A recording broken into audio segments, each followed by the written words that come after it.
우리나라는 현재 AI 기술력으로 봐서 2군 수준으로 분류가 되고 있고요. 더 이상 뒤처지면 따라잡을 기회가 영영 없을지 모른다는 위기감이 커지고 있습니다. 저는 우리나라의 글로벌 경쟁력 확보를 위한 몇 가지 제언을 드리고자 합니다. 가장 중요한 것은 AI 산업의 정책의 방향성인 것 같습니다. 좀 말씀을 드리면 국가가 자신감 있는 AI 청사진을 제시를 하는 것이 필요하다. 그리고 시기적으로 지금 집중해야 한다. 이 두 가지 말씀 드리고 싶고요. 그래서 글로벌 경쟁력을 갖춘 대한민국의 대표적 AI 기업들이 나와줘야 된다. 그러려면 AI 생태계를 둘러싸고 있는 그 10여 가지 레이어들 중에서 우리에게 무엇이 부족하고 또 어떤 점을 우리가 더 잘할 수 있는지 면밀한 분석을 거친 다음에 가장 효율적인 AI 정책이 지금 세워질 때이라고 생각을 합니다.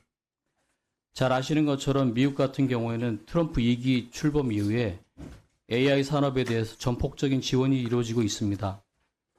기존의 행정명령을 철회했고 민간주도 혁신에 초점을 맞춰서 불필요한 규제를 아예 거둬낸다고 선언을 했습니다. 그리고 AI 패권을 확보하기 위해 중국에 대한 견제를 강화하고 700조 규모의 스타게이트 프로젝트를 가동시키고 있습니다. 그러한 대대적인 국가적 지원은 미국뿐만 아니라 유럽의 프랑스와 독일도 대대적 투자를 통해서 미스트랄이나 알레프 알파 같은 강력한 자국 기업을 육성 중에 있습니다. 우리 정부에서도 고성능 GPU 18,000장을 26년까지 확보해야 하겠다. 그리고 올해 10,000장을 확보하겠다고 하셨지만 미국 빅테크 기업들이 각각 몇십만 장의 GPU를 보유하고 있는 것에 비교해 보면 현저하게 부족한 수준이긴 합니다. 딥시크 이후에 효율성이라는 것이 강조돼서 전략적으로 GPU를 활용할 방안을 세심하게 만들 필요가 있다고 생각을 합니다.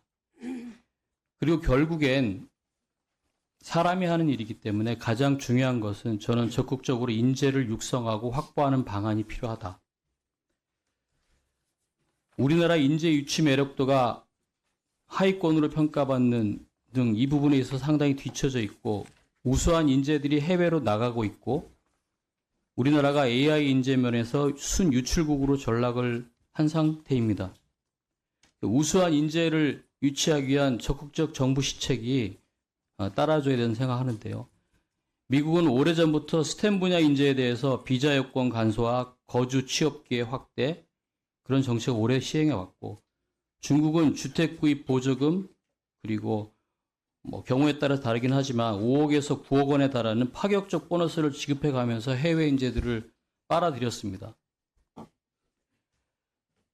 그리고 인재 유치와 동시에 우리나라 인재 유치를 막기 위한 정책도 필요합니다. 우리나라 인재들이 미국으로 중국으로 빠져나가는 것도 문제가 되고 있는데 이들이 나가지 않도록 처우 개선, 우수한 연구 환경 보장 등 여러 재정적 정책을 도입할 필요도 있다고 생각을 합니다. 중국 딥시크의 채용 공고를 보면 평균 연봉이 1억 6천만 원 정도인데요. 반면에 우리나라 AI 스타트업은 대부분 연봉이 6천만 원 미만입니다. 또 하나 건의드리고 싶은 것은 남성의 경우에 병역 의무를 이행하기 위해 군입대 기간이 굉장히 중요한데 과거 우리가 1970년대부터 병역 특례 제도를 활용해서 과학기술 분야 인재를 많이 확보해 왔습니다.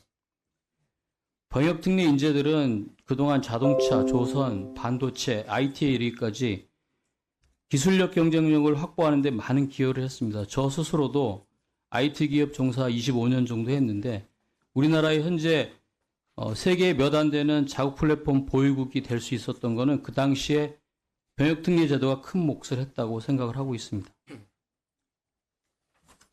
여러 어려움이 있겠지만 병역 특례 제도는 다시 한번 국회 차원에서 부활 내지 좀 재검토를 요청드립니다.